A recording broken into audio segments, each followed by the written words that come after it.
Nation, it's your boy Guy Fieri, and we're rolling out to the Totally Off the Hook DirecTV Spring Cook-Off right here in SoCal.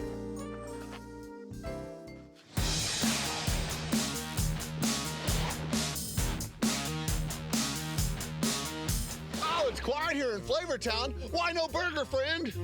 Man, I'm a vegetarian. They got nothing for me. Oh, order 420 is up. You need to try the Seaton. Now that's what I'm talking about. Who got the Funyuns over here? Say, Guy, what do you got for a guy who likes meat? You should try the Polly. This isn't a burger, man. It's a bag of beef jerky. You look like you could use a McLovin. All white bread that thinks it's better than you. Oh, nice. This looks pretentious. Oh, I think I disagree. Last but not least, it's the Fritzy. Dude, I don't do mayo. Oh, that ain't mayo. The box score starts now. I don't know a lot about sports, but I can drink a lot of beer. My motto is simple: C's get degrees. Need a long, inappropriate hug? I'm your man. I think I'm smarter than you, because I probably am. Power Cowards for box score. Hello, friends, and welcome to the Box Score. I'm Brock in Los Angeles, and they are the Danettes of Milford, Connecticut. Most of us came into today's show thinking we were going to talk NBA and NHL playoffs, but late last night, Mark Cuban opened his mouth. Paulie, when you told DP about the comments, did you know he was going to run with this the way he did? I wasn't really sure where to go with it. Dan had a little time to think about it. I don't know where there was to go. There were some other stories that were good, but this one had some real heat to it. And it happened overnight, and I think he did a good job with it of kind of explaining it. And a lot of times when we do a topic, we learn as we go, and our opinions change as we go, which is cool. Fritzy, what did Cuban say when you reached out to him today? Paulie had shot him an email when we first got going this morning, and I was basically, he knows better than I, but to paraphrase, I guess he just didn't want to get into it any further. We're still going to see if he'd come on tomorrow or his earliest availability, if this story still has any kind of legs or traction, but we were hoping to hear from him this morning. Yeah, I got a hold of Mark around 7:45, and I said, do you want to come on to clarify your comments? And he goes, no need to clarify. I'm not going to answer every idiot who accuses me of stuff. And he was not talking about us. He was talking more about a Bleacher Report article from last night. You didn't get a hold of him, but you got a hold of ESPN's Bomani Jones, who did make contact with Cuban via Twitter, and he joined the show to share his concerns about what the Mavericks owner said. No one has the stereotypical baggage that black people have to carry around every day. So I'm reluctant to just equate it. And that's why Cuban worried me when he said the kid with the hoodie versus the guy with a bunch of tattoos. The reason people are so frightened by tattoos is that there's a historical link that people put together with tattoos in jail and stuff like that, right? Nobody does that with hoodies. So if you're going to say, hey, I see a guy with tattoos, I walk across the street. Then I see a kid in a hoodie, and I go across the street too. Well, what the hell are you scared of with the kid in the hoodie? Bomani, as usual, he's been on the show before, was very eloquent in trying to explain his background and maybe what to help clarify what Mark Cuban was trying to say there. And from what we were looking at on Twitter, we couldn't make out whether this was some kind of serious battle going on between Mark and him, or Bomani wasn't taking it quite as seriously. But it was well said. We can't walk on our end in Bomani's shoes, but I'm glad we had him on to see what he had to say, especially because he was engaging back and forth with Cuban. If we couldn't have Mark on, seemed like Bomani would be the next best person to hear from with Dan. See, you chimed in and shared your thoughts about the fine line in Cuban's comments. If you listen to Mark's comments there, and if he just stops after saying, we're all prejudiced in some way, I agree. But I live in a glass house and I can't throw stones because I'm not perfect, then that's fine. But when you start assigning characteristics and profiling people and perpetuating the myth that there's something scary about a black kid in a hoodie, then now you're in trouble. Or that there's something scary about a bald white guy with tattoos. Okay, now you're in trouble. Now you're saying something that shouldn't be said. Yeah, Paulie sort of, he didn't call me out earlier in the show, but he, it was funny because I don't mean to react. But apparently, my emotions are just usually written all over me, and Dan was reading emails and commentary from people, and I'm squirming, because let's say Dan said, and he'll read an email, blah, blah, blah, and Tulsa says this is, go, come on. I don't mean to be so demonstrative, but It's great. I do. These are the kind of topics that I feel really passionately about and really get me going. And I have to sort of dial myself back a little bit, and I try to be more measured in my statement. And I'm in a compliment scene here because I thought what he said there was really good and well thought out. And he didn't say it at 9:05. He probably said it around 9:45. And sometimes you need a minute or two, and guys like us to get we're working on a lot of stuff here. And we're not sitting there going, all right, I'm going to formulate an opinion I'm known to be called on in a minute from now.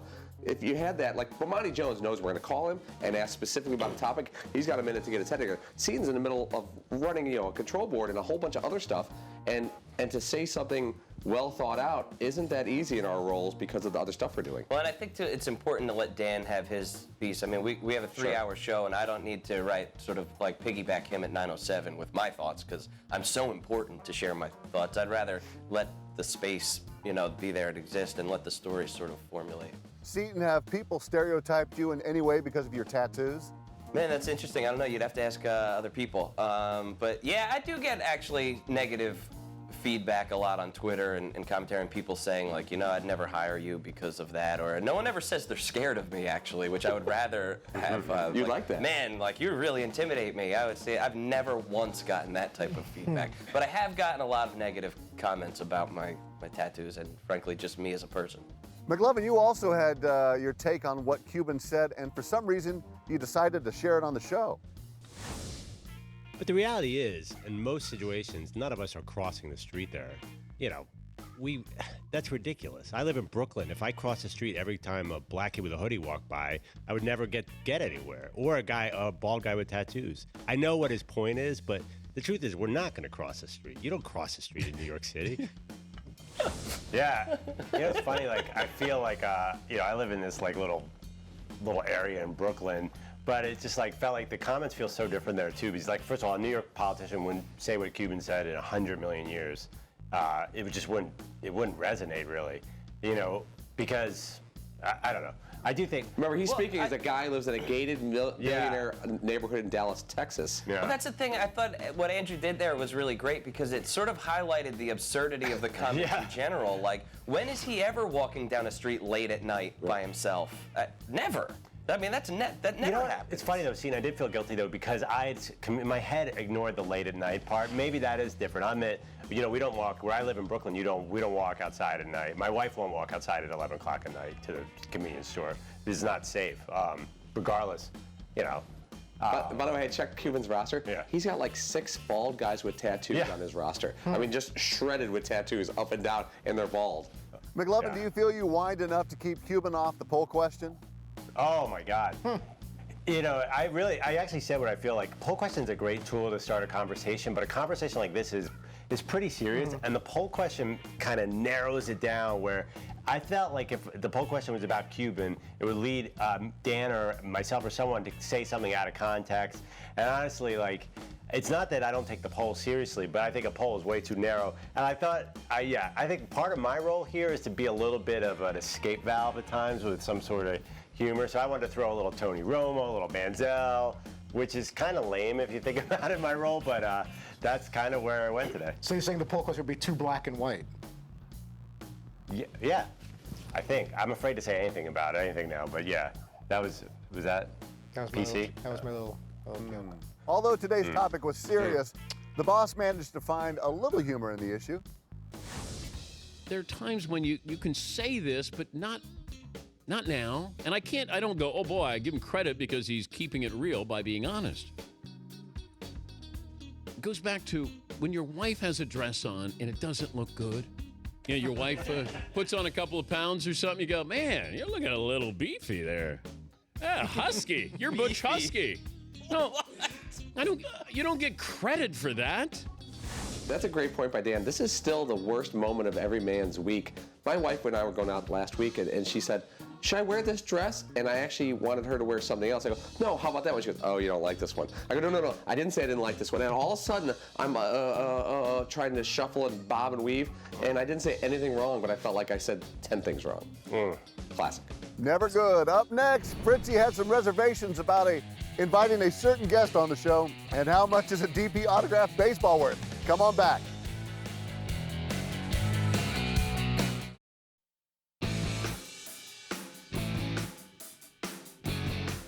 McLovin takes nerd to a whole new level, and I know nerds. You're watching The Box Score on Audience, DirecTV, Channel 239. Welcome back to The Box Score. The Big Bang Theory's Jim Parsons, a huge fan of the show. Fritzy, you went into the box at the end of the second hour, and you said you felt bad for Jim coming on today's show. Why is that?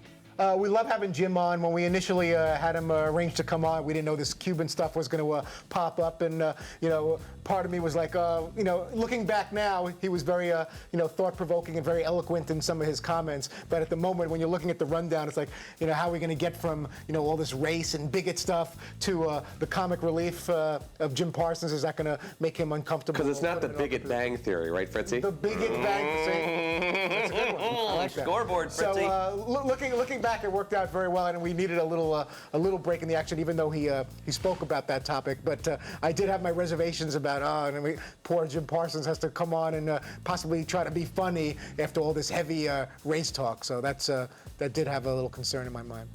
Well, apparently nobody cared about your box appearance, because after you came out, everyone had left you alone in the studio. Left alone again on the other side of the glass.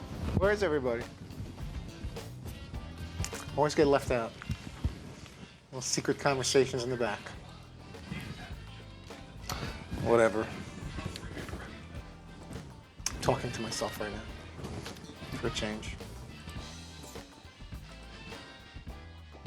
Anybody? We still have another hour yet. It's very fascinating that the most Fritzy spoke today was to himself with no one around. I spoke to him. No? I did have a few things. What do you think's going on in the back room when you're sitting there talking to yourself? Sometimes, I'm wondering if they're just having a little private conversation. Other times, I'm wondering if they're faking a private conversation to see if that's going to bother me, why I'm being left out, and or it could be some kind of M&M's beef jerky party or beer drinking party that was going on in the green room. So amazingly, it was all three of those things at once. It was definitely a beef jerky party. It's a little strange, a little awkward going back to your side of the glass and like there's literally nobody here. Dan called Fritzy out the other day because it was kind of quiet in the room, and as Fritzy walked past Dan's desk, he started typing feverishly, and then as soon as Dan left his area, he stopped typing. And Dan's like, you know what, Fritzy, I know you're not typing anything for real. That was just to act like you're busy while I walked by. It's funny. Big coincidence. This isn't the first time this has happened to you, Fritzy. Back in 2010, you were filling in as host of the Box Score, and you wouldn't let anyone else talk, so the boss asked everyone to leave and left you to host solo. Do you remember that, Fritzy? Old school right there. I remember that very well. I tend to shockingly ramble and get a little bit wordy, and next thing you know, several minutes have gone by, or possibly the whole full half hour, and I didn't let anybody get a word in edgewise, and I guess rightfully so. They said, well, if we're not going to be included and he's not going to actually talk to the rest of us, let him talk to himself, and we're all just going to pack up and get out of here. Another person who can't seem to shut his pie hole is Shay and Irving. McLovin, Shay sent in a picture of himself, and you called him Poindexter on Twitter after seeing he had glasses on. Where do you get off calling someone that? Well, because I have cool Oliver Peoples glasses. He's got like if they're kind of thin frame, kind of what a scientist would wear. He does have a gun tattooed onto his bare scalp, which makes me slightly nervous about this, but he was trash talking me on Twitter. I had to answer. It's a Twitter street code. Let's go to the Ink Man, Seton. What do you think of Shay's tats? Gnarly. Dude, there's nothing more gnarly than a tattoo on your scalp. Is it gnarly to have it or the process of getting it? Both. That's like really, really serious. I don't have anything on my head, but I imagine that it's got to be super, super painful. And there's just something about the boldness of that right there. Shay completely flipped my world upside down today. Yeah. I did not see that coming at all. Not at all. And he is a little bit more of a hipster than I realized. And he's dropped little clues of that here and there, that he's kind of a hipster, but a mohawk, tank top, tattoos, probably super trendy glasses. He really likes the band Haim, Haim as he calls them, which are pretty, well, they're a little popular now, but he's kind of hipsterish. Giving off the world, you're gonna have to deal with me kind of vibe. So you always wonder, well, like what goes into that thought process leading up to, I think I'm gonna get a tattoo on my scalp. Does he want people to be intimidated by him, or is that supposed to have some kind of special meaning? And if it does, why does it have to be on your head? So Why not? He's an interesting character. Fritzy, you should get one. Yeah, that's not gonna. Yeah. Get some type of like crazy dragon head coming like right down here. Or a tattoo of hair. This area. Deal with me. Look at my. You got a clean canvas up there, buddy. Up next, time for Fritzy to put the price on lotions in a basket. And will the boss make his way back to the big show anytime soon? We'll be right back.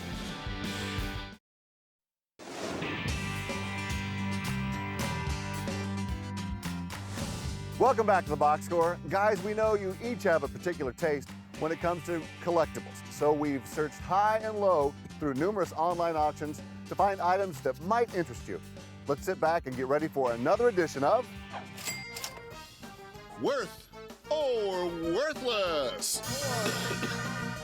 We'll show you an item that's sold during an online auction, and you guess how much it sold for within $20. Got it? Good. Our first item is for Seton. This little gem will keep your stash protected when you head to Jersey City. It's a medical marijuana travel kit. Comes with an ID holder and a belt hook. Is it worth or worthless, Seton? Your guess. I got mine for $19.95. Close enough. It was $27.95. Nice. Our next item is for Fritzy. Worth or worthless, Fritzy? Now you can have fun the economical way. It's a 6-piece set of essential amber lotion. This looks like a great deal, Fritzy. What's your guess? It really is. I'm gonna say that's gotta be $43.28. Oh, just under $10, $33.99, correct. To the front row, and Polly. Oh my goodness, it's two sports becoming one. So hold on to your seat. It's a 2014 Andrew Luck signed Fans of the Game Prism World Cup card. Polly, if you can wrap your head around this, tell us if it's worth or worthless. It's interesting because Andrew Luck has absolutely nothing to do with soccer. It's a World Cup card. So it's a really, really novel. $65? Sorry, tad short. It's $118.50. McLovin, your turn. We know you've had major trouble when it comes to your glasses, so we were wondering how much this was worth to you. It's a handy eyeglass repair kit. What's your guess, Four Eyes? $16.99, and I would probably purchase this. Oh, you were absolutely in range. It was $1.95. Finally, you all get to guess on this one. Check out this beauty. It's a Dan Patrick signed baseball. Wow. Guys, why don't you each take a stab at this one? Seton, let's start with you. Quickly, I'm going to recuse myself because I actually put that on eBay. So, Seton? I'm gonna say $49.95. $249. Kiss up. I'm gonna say $38.50. Polly is recused. I'm going to go $9. Oh, Polly, you did put it on eBay. It was $10. Oh, Polly wins. It was 9 when I posted it.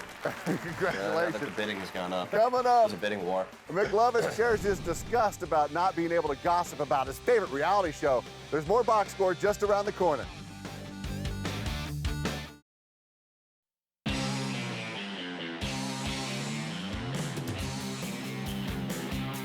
$1 million listings, New York, is good. I like it. Ryan's going to lose that girl. Good. Oh, yeah, Ryan will lose his girl. Yeah. Luis, I don't know if he wants to be in love or not. Why can you guys talk about this show and I can't talk about The Bachelorette, by the way? Why is that less? That's a fair point. Real estate's a manly Is it thing. really a fair point? It kind of is. The Bachelorette? Yeah. Well, As opposed to guys selling multi-million-dollar apartments? Well, Welcome back to the Box Score. You guys with a semi-heated debate on reality TV. McLovin, make your case on why The Bachelorette deserves to be talked about in the same breath as $1 Million Listing. Well, first of all, Dan, you heard it right there. He didn't mention real estate once. He's like, I don't know if Louise is in love or something. It's clearly the same milieu as The Bachelorette. And The Bachelorette has a strong sports connection. This season, Aaron Murray's brother is the front runner to win The Bachelorette. I don't want to be a spoiler, by the way. Look, what bothers me, though, why don't you ever talk about The Bachelor when it's one dude surrounded by 40 girls trying to get him? That's the show we may watch. That's a very good point. I don't know how to answer that. I have to be honest. You know, when Dan was talking about $1 Million Listings there, though, he was injecting way more testosterone into the show than is actually there. There's not really a lot happening. He was not It's a injecting soap that opera. much testosterone, right? Yeah, he was. He was like, what? It's guys selling real estate. It's all right. And, you know, like they're cowboys or something and, you know, roping cattle. Yeah, it's not deadly. that. Yeah, it's not Deadly as Catch. There's no doubt it's not Deadly as Catch. But it's one of those shows. Dan literally texts me every week and reminds me. And he doesn't do anything to like remind people of stuff. We have to remind Dan of stuff. He's like $1 million thing, and I think he says MDL 5 minutes. I'm like, oh man, this is so goofy. One reality show we'd like to see is a camera following DP around as he makes his return to Sports Center. Paulie, is this I-Team report really something you can see happening? After hearing Dan on the air today, I can't see it happening, and I think he has a good point. As a fan, of course, we'd like to see it. We grew up on Sports Center. We love Dan and Keith. But I think he's got a really good point. Doing something you've already done is kind of tired. It'll never match what they did back then because it was novel and fresh and nothing was expected. And if he does it now, in his mind, it could be nothing but a disappointment, and he doesn't want to do anything that he thinks will come off bad. Fritzy, you said you were in favor of the idea. Why? I just kind of like the whole idea of a turn back the clock retro week. I don't think he needs to do it to appease anybody or to do it to just to beat his best shows from the past or anything like that. I see it as a totally separate entity. That he's part of a week where they're honoring some of the best in the business that have hosted SportsCenter, or many of them over the years. He was there nearly 2 decades, and I think things are getting we're all playing nicely with each other as far as the mothership and our show more than ever.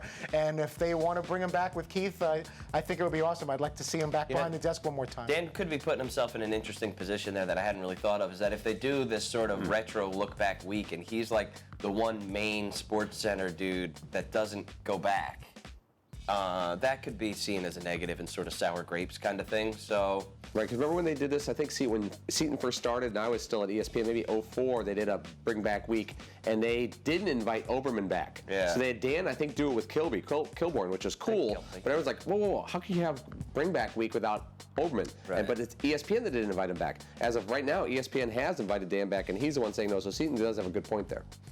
McLovin, the boss, gave you the ball and said he would make his return to Bristol if you made a jumper.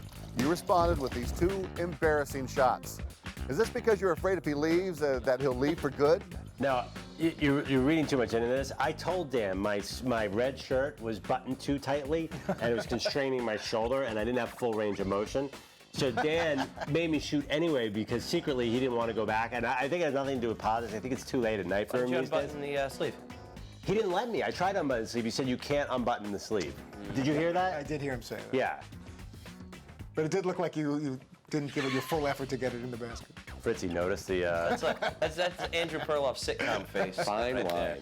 Yeah. I know Jim Parsons was on today. I'm trying to model myself after Nice. Bazinga. It's like promo shot, like.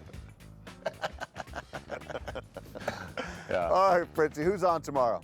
Mothership NBA analyst Jeff Van Gundy will be with us, and also our friend NFL Network host Rich Eisen will be part of Friday's show as well.